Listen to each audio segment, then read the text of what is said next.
Paalala sa mga nagko-commute, maging alerto at mag-ingat sa Antipolo City. Isang dalagitang pauwi na ang dinala ng tricycle sa hotel imbes na ihatid sa kanyang bahay. Ipinakilala pa ng driver sa hotel staff na girlfriend niya ang dalagita para sila'y makapag-check-in. Nasa frontline ang balita niya si Faith Del Mundo.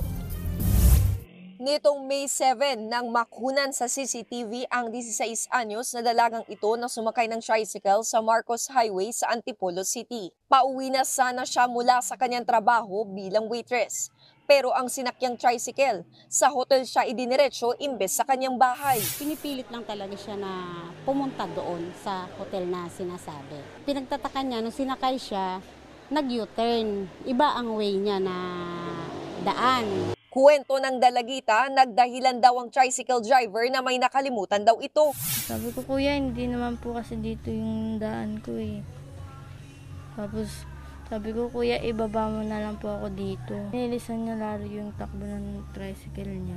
Ay sabi niya po sa akin, ihatid na lang kita pagkatapos. Kinabahan na po ako nun.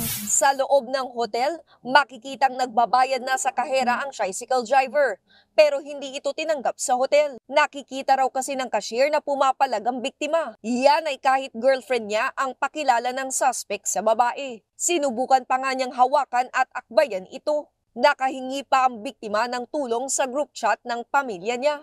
Tumigil lang daw sa pagpupumilit ang suspect nang magbanta ang dalagita na magsusumbong sa mga otoridad.